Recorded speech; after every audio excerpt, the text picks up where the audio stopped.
Hello, and welcome back. So I went ahead and just took the night off. That way I wasn't rambling on too much, since it was a lot later than when I should have been starting a game. But here we are again.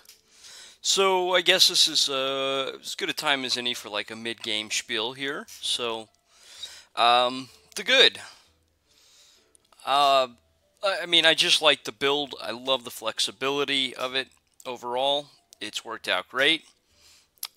Ending up with a couple of Amazons is great. You'll need, like I said, 2 or 3 to really hit high RP levels, which I've actually got a bunch moving around and a ton of gear forging going on. So a little off there into what I will actually have. And let's go ahead and crank those up since I have the gold right now. Other good, just the fact that for whatever reason, Kalium decided that Micklin was the weaker target, because that was actually a pretty decent expansion until I got outside of the first year, and I definitely had some trouble here losing actually quite a few thousand gold. Your troops are not cheap to lose a stack, to lose several stacks in a row. Actually, I guess I did have the one kind of problem here with the Dark Vines as well. So, yeah, the fact that nobody fell on me, or 2 nations didn't fall on me like I was incredibly weak, which I was at that point, fantastic, though. And let's go ahead, I guess. At this point, I've basically got, not really the sky's the limit, but the gems are the limit. So whatever I want to do, I can pretty much just do at this point. Oh, we hit level 6. Yeah, let's go ahead and go to Construction 8. It's a complete waste of time, but there's nothing else that I absolutely must do, so I guess it's as good of a option as any. So,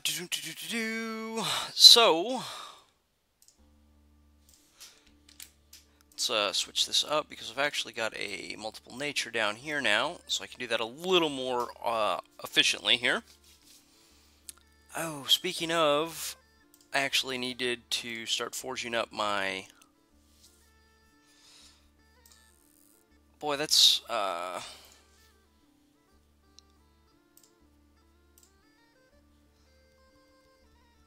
we'll go ahead and alchemize out some gems. I kind of being a little lazy here. I don't want my,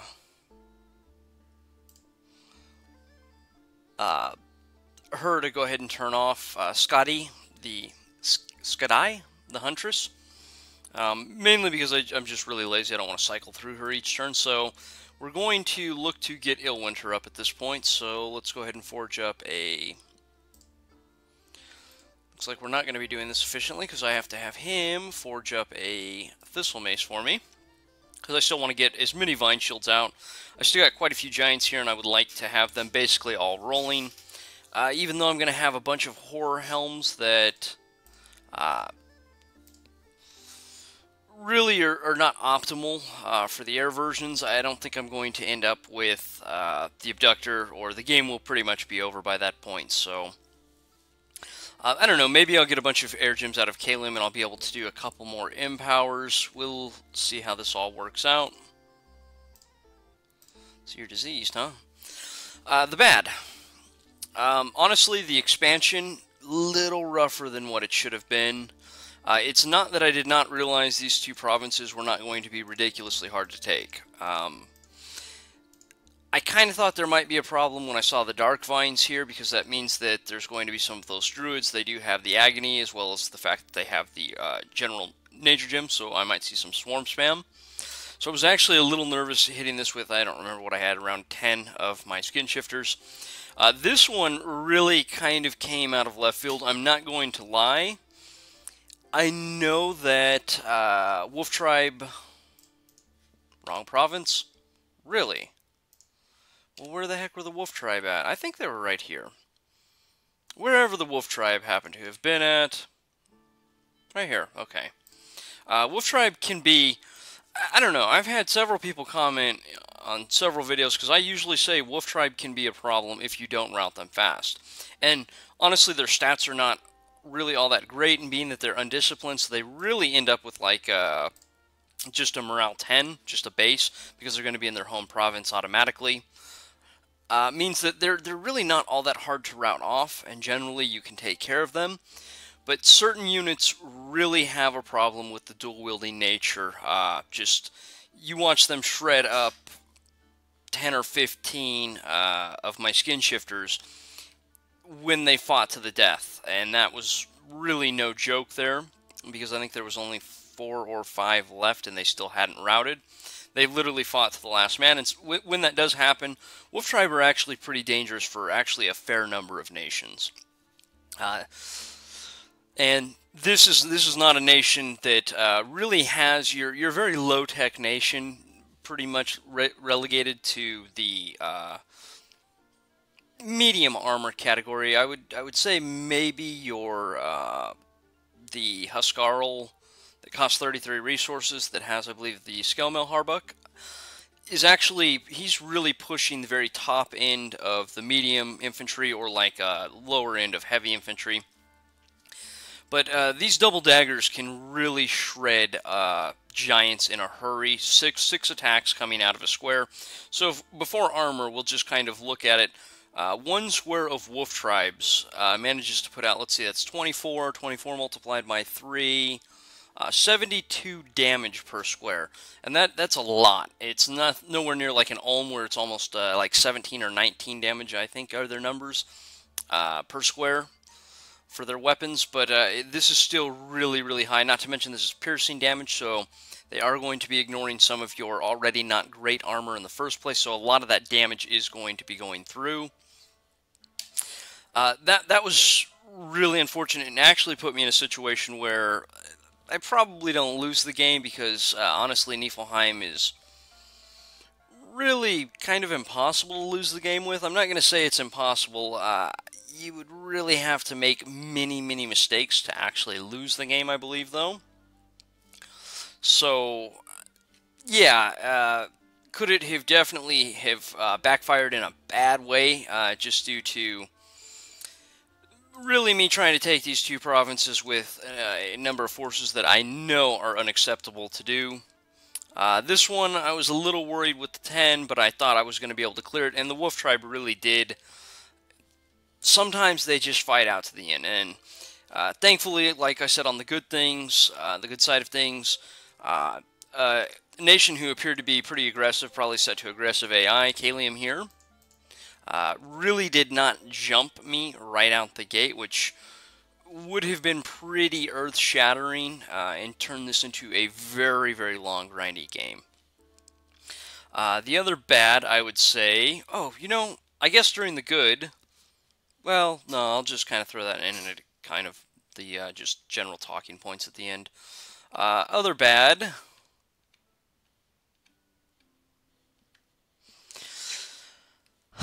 I mean, really, the game's not gone poorly at all. There's really not much I can complain about, although there's not been a whole lot of action either, so kind of a bit of a balancing act there.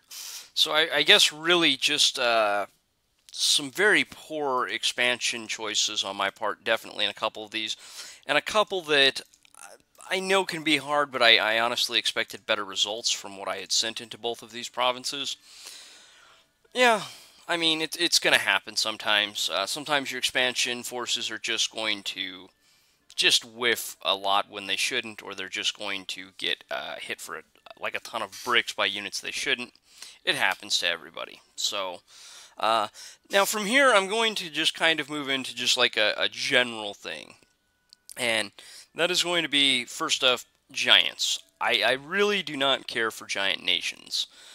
The giant nations have some advantages, but the same advantages are actually disadvantages overall. So we're not going to be looking at, say, Niefelheim in particular here, but just giants in general, size 4 or larger units. They are very expensive, giant nations are, so there's really no way you can get away with very bad scales. Honestly, you've really got to kind of crank the scales up to almost an 11 with them, which is usually going to limit what you can do overall for a nation. The second problem I really have, though, is While they do synergize ridiculously well with like a Nature 9 Bless because giants just have such huge hit point pools, being a basically one size per square unit is in and of itself a ridiculous disadvantage. There are a ton of counters to giants. And not just magic counters, there's actually just flat out troop counters to giants. Ulm will eat giant nations alive. They are particularly nasty. Uh, they just put out double attacks, so that's like 6 attacks per square with very, very high damage. I think the Steel Maidens might have like 16 or 17 damage on their 2 short swords, and that's the low damage dual wielder they have. Very high defense on it, though. I believe it's got 16 defense on the Shield Maidens, so they are also kind of hard to hit with giants, meaning taking them out, not only do they deal a ton of damage per square, but they actually will not be crushed basically every time you swing your weapon. But it's not just them. There's other nations with very, very hard-hitting units that are like 3 per square that can be quite dangerous as well. If you really are in a pinch, barbarians with their, 19 damage attacks, which I'm really confused about because I swear they had 11 attack skill. Still, obviously I've seen that they didn't because I flat out looked at it and it was not an 11. It was only a 10. But they have a very high damage output, just single size 2 units with a close to 20 damage value, even though they're not dual wielders, are still very good at shredding giants, which the AI can even take advantage of these without even really trying because it just buys, well, whatever it really has on hand. And if it's got a bunch of barbarian provinces, they're going to have a bunch of barbarians, which will kind of leave you in a bit of bad shape overall, just due to the fact that the AI is not just terrible, it's just completely inept when it comes to taking any kind of real counter strategy, and it just happens to be that giants have like literal base counters within the game just by buying troops. Now, this is just looking at just the recruitment side of it. As far as research goes, there's a ton of things. Any type of spam overall, minus the 2 like single targets, Phantasmal Warrior being single target, you're not going to be able to get enough of them out, or Raise Skeleton singular is not going to work. But if you can bring things to the table like, am I blind? Phantasmal Army. These not only have ethereal, but they summons up 25 of them for a single air gem. That is so good against giants. You can go with actual Swarm, which probably is my favorite nature spell in the game.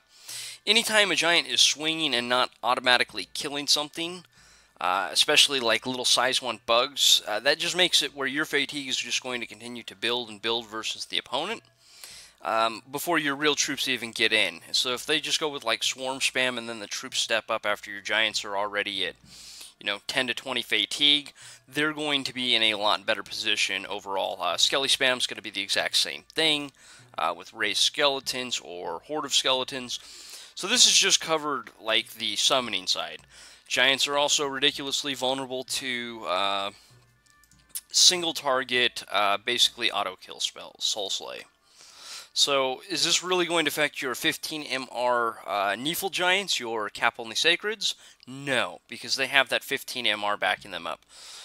If they're punching holes through, like, regular Skin Shifters actually have really high MR as well. But if you happen to be using, like, regular Giants, none of your cap-only stuff, single-target stuff can just wipe squares out, which just allows them to almost punch holes through the center of your line or various parts of it, where you're going to be receiving on those edges again, because that's kind of the weakness of being outnumbered, is that at the top and bottom of your formations, you're going to be surrounded. This kind of actually allows them to punch holes into that formation where they can get more of those in place. On Earth, you have really Maws of the Earth and Earth Meld here. Being able to lock them down, so they are very strong, so they basically break out of it free. But if you can just muck them down, it's basically the same principle as spamming them with just summons over and over again. You're just basically mucking them down because they're trying to fight this long, drawn-out, atrocious fight anyways. Earthmeld, later on Maws of the Earth, same thing overall, very, very good. Ethereal. Again, anything that they try to hit and do not smash a unit every time just brings that battle longer and longer, where that atrocious game falls more and more outside of your favor. They have very, very high cost mages in general for the Giants. So what you're going to find is that if you're wanting to kind of, well, many of the nations actually have some other units that are not like Giants, like the, I believe, Ani for, wow, I'm having a terrible time thinking of the names of the nations. Hinnom. And there's definitely like the Furbolg and I believe some Enchantresses under Femoria. So they have some cheaper options, but Niefelheim really kind of gets pinched right here because they're literally a complete giant nation. Their entire roster is giants. So you can find yourself really on the wrong end of a research type game, which kind of leads me into some Niefelheim only stuff. Now, Niefelheim itself, I think, is a very interesting nation. I think their power curve is incredibly weird. If you just happen to be looking at like almost a graph line of when they're most powerful, you are really, really high up there for like the first 12, 13 turns actually, because turn 14 is going to be early summer of year 2. So they're really, really strong during that first year. And if you can get that rush off during the winter, so that you're basically collapsing a capital right before the summer hits of the second year, you're going to do fantastic. The problem is, with Niefelheim itself, again, we're talking about this nation, once you've kind of collapsed the capital and collected up all of their provinces afterwards, what you're going to find, though, is that you don't really have the gold for the researchers or the infrastructure, to be honest. Not that a lot of infrastructure does you any good, because you can't spam your mages particularly well. What you're going to find, though, is that it almost slumps really, really, kind of like if this was like the middle of the screen was average. They're pretty high up originally for that first year. And then they actually drop really low into like the very below average category. At this point, counters are coming online through magic, which a lot of these do not require a ton of overall. So it's not that they've completely lost their effectiveness, but the weaknesses of the Giants are beginning to show. And then it's actually, because of your very expensive mages, again, this is going to vary depending on we're just talking about the nation itself, not what the random map may give you. You're going to have actually a fairly late game. So when your late game comes online, it's basically the construction for Alteration 4. That's what you need to have all of your Jarls out there ready to roll. Obviously, you need some nature income to go with that.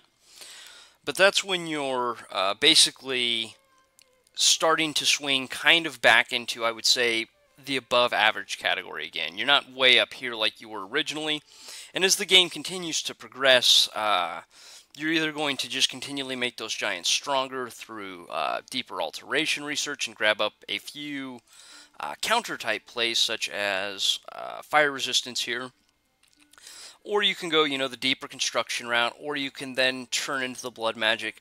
You can always bind up the Frost Fiends. Frost Fiends are very, very good in the Cold Dominion. You can push a little deeper down here, maybe go for the Illwinter, maybe go for the Ice Devils. So there's a lot actually going on once you really kind of hit that late game stride, but it is quite a ways off. But once you actually do hit that, you've kind of gone from strong to weak, from very strong to pretty weak, to above average to very strong again, when your giants are basically at their full strength and you have other tools that are not very expensive gold cost giants overall. So I just think this nation is very weird in that regards, because you can many times rush a player with this nation, at least this kind of level of the AI. And what you're going to find is after you rush, you control so much property that you have zero chance to actually have enough gold to begin to hold it. And another nation will collapse you, and you'll basically just again be forced kind of back, slightly larger than what you were originally, but you're still going to be nowhere near like 2 full nations worth of land.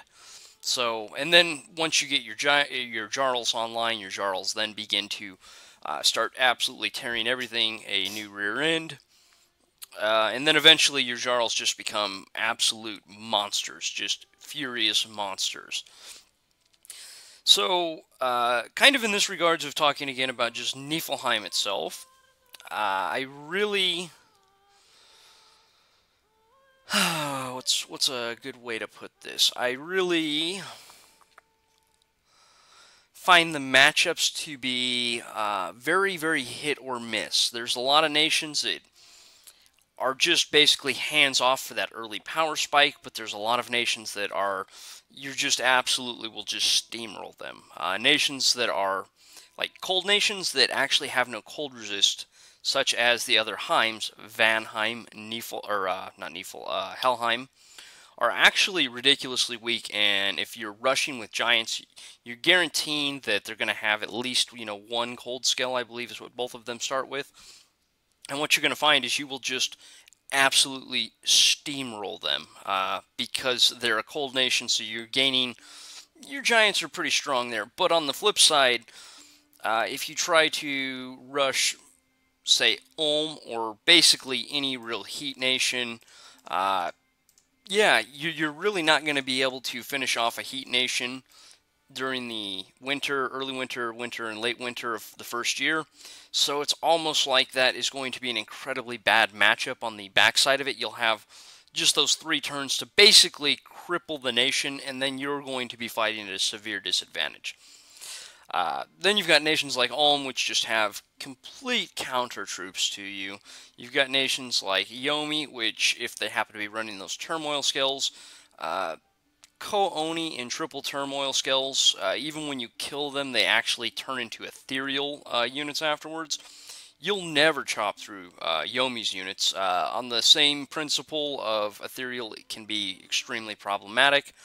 You will find that Therados can be just basically impossible to crush till your giants come online, and even then the AoE nature of the swords is not nearly as good because they actually have the cold resistance as Ghost. So a lot of the human-sized nations, if they go with those neutral skills, though, you can actually crush them overall. If I had really wanted to push at this game, I could have went with the Neefel Giants, and I could have said, well, I know that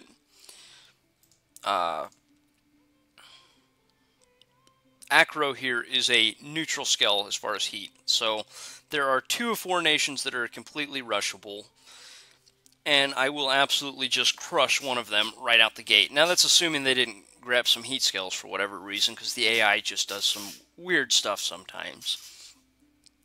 That does leave you very vulnerable, because this was a complete conscious decision on my side again, because if Baratos or Miklin are set to that early aggressive state, and I invest heavily in my Neefel Giants early for a rush, if somebody actually starts like a first-year war with me, and it happened to be one of those 2 heat nations, I've basically just funneled all of my year 1 gold into something that I can only use as a defensive force, which really can leave me at a actual severe disadvantage overall.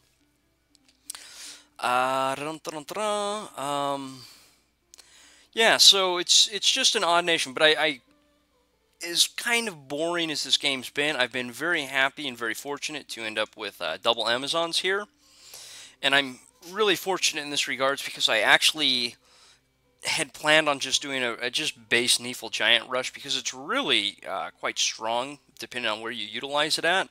But just due to the way the nations have set up here, we're actually getting to look at a few ways you actually utilize the nation and begin to work around things like heat skills and how you do that. Which, I mean, this is honestly pretty standard as far as if you just happen to have a brain. By the way, we're boxing up at this point since I'm fighting flyers. I do not want flyers jumping into the back line and killing 1,000 gold worth of mages here. Actually, that's about 1,500 gold worth of mages. I think actually 1,400 if I'm mathing it out kind of correctly in my head.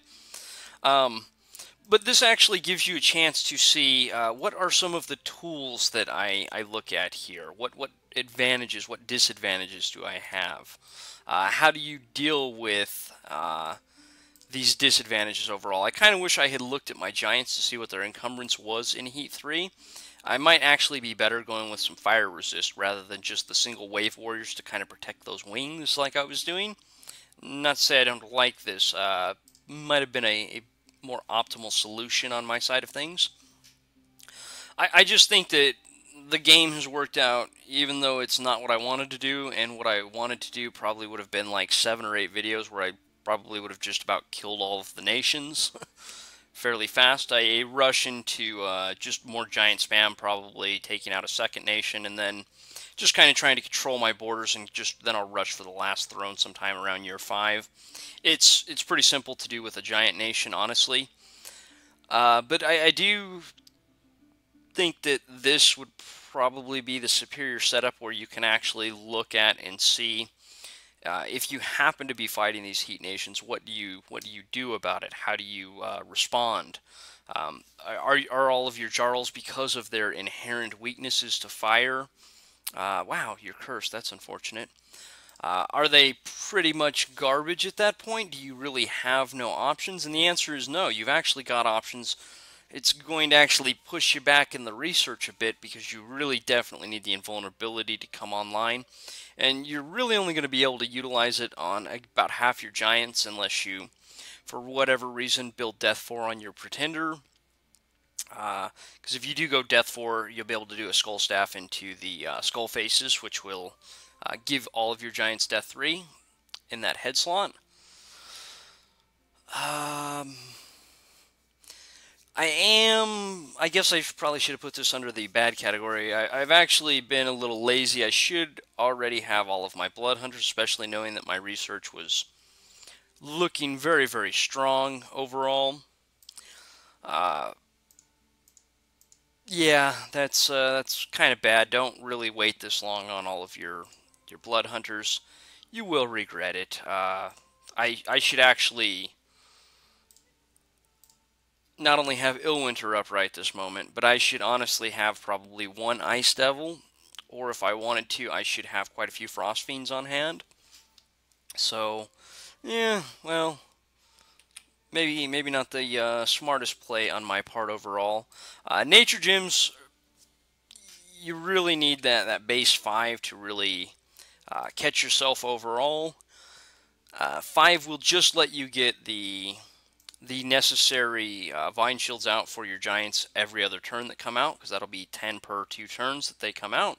It's never going to let you catch up on the backlog, so eventually you're going to want more. But 5's the minimum. It was a little sad that, especially since all of my nature sites were pretty much down here in the southern part, I really didn't find anything but the Wolf Oak for the longest time, so I was really, really behind on the nature gems. And that can be actually a pretty large vulnerability, which is why you're really going to want to try to get the Mother of Oak up, an additional 10 nature gems, even if you have to begin alchemizing really all the other types of gems that are not water, death, to go ahead and get it up. It's probably not the world's worst idea to go ahead and do something like that. And this will allow you, again, later, if you happen to play a long enough game, you can then fill up Gift of Health, which is just fantastic for Giants. Because eventually your Giants will have, this guy's got 2 already. And honestly, I need him on the front line now, so I'm just bringing him out there. But what you'll find is that this Giant will pick up another 1 or 2 afflictions. And then I've probably going to leave him with something like a brand, and I'll merge him in with another 2 Giants that are fully kitted out. And I'll basically take away the rest of his gear and hand it to a fresh Giant. Because he's not really going to be all that much use to me overall. But being that we are kind of under attack and I'm wanting to not lose too much property and begin the counterattack very quickly, we're just going to push this Giant, and if I lose 1 Giant's worth of gear, I'm not okay with it, but I can live with it overall. As far as the overall game plan at this point, I think it should be fairly obvious. I'm going to be bringing my Jarls up and across here into Dal Kopor. I've got a defensive line coming across here, which will honestly begin pushing back immediately. I'm probably just going to keep this guy bouncing right around here. This force will probably jump and take out this fortification at some point. Unfortunately, this is not going to be quite as quick. I did realize this last night, quite late, is that yeah, they're actually one of the low-tech civilizations. They only have access to palisades, kind of like Yomi. So that's actually kind of why I smashed through them so fast. I was thinking one turn was a little off, but it wasn't until I laid down last night that I realized, oh yeah, duh, they actually don't have the same fort levels that most nations do.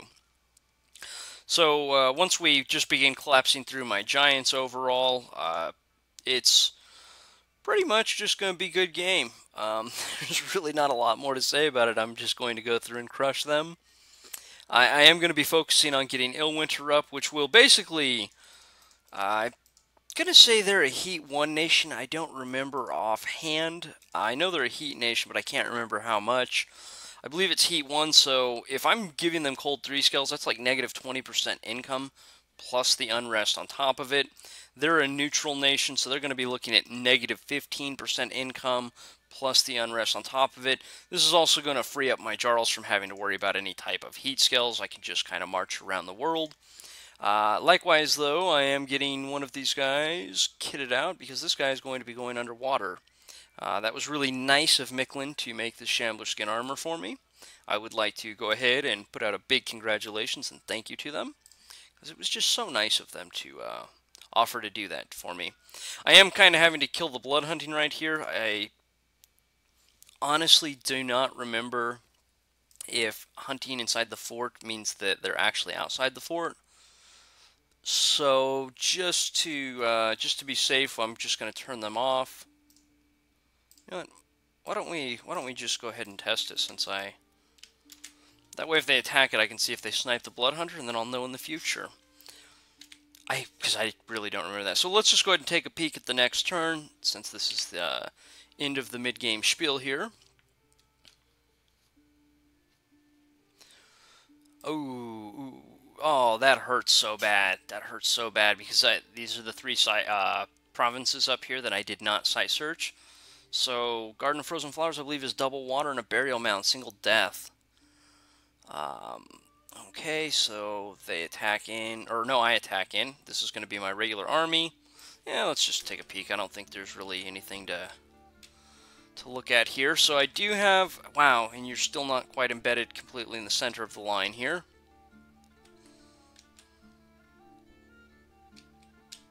This is actually a much bigger force than what I expected.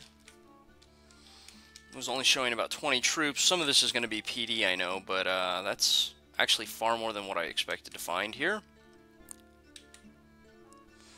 And what are those bear tribes? So, yeah, they're not going to be terrible overall to take out.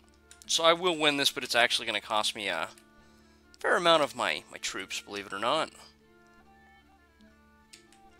It's alright, I've actually turned some troops back on at this point.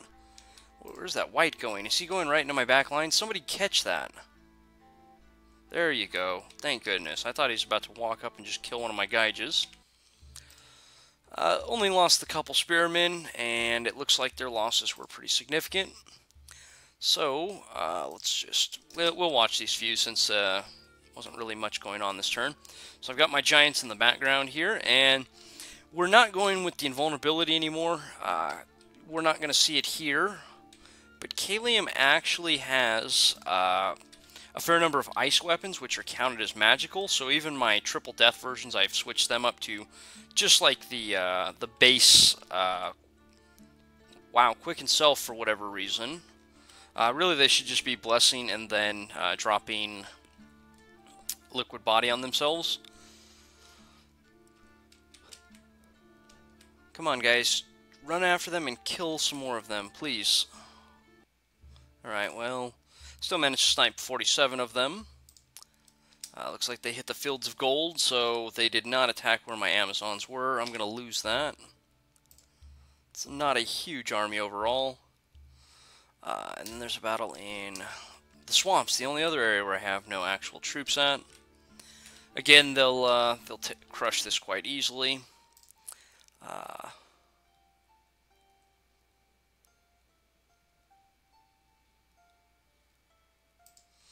Okay, so this is how you actually gain water elementals from the site Lake of Living Water. This is a story event which, I don't know, I reported 2 or 3 times many years ago, but for whatever reason, if I just look at them, I can investigate, I can go with magic, or I can just withdraw, basically in the event. So I can gain water elementals, or it might piss them off and they may attack me. Honestly, I'm not really going to really worry about that right now. We're just going to push forward. Likewise, on this edge of the map, we're going to curse the fact that I am a cold nation. There's cold skells over here.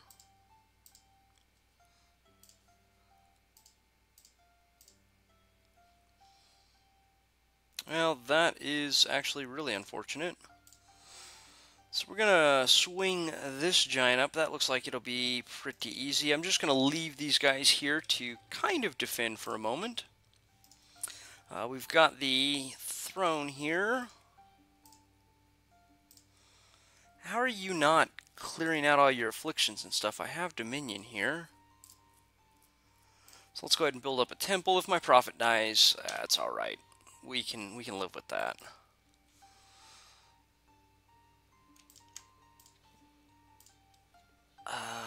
Go ahead and site search.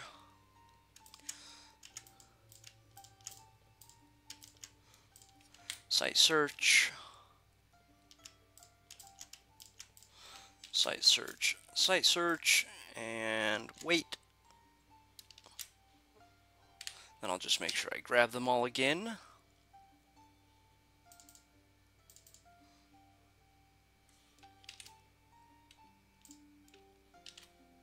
Oh, you're my site searcher, so that's what's going on there. So let's alchemize. Oh, let me just end the video here, otherwise this is going to get incredibly long. Sorry about that. As always, it's Dominions. It's like any strategy game, you know, just one more turn and suddenly 3 hours later you're like, huh, there went the day. Anyways, thanks for watching everybody, and until next time.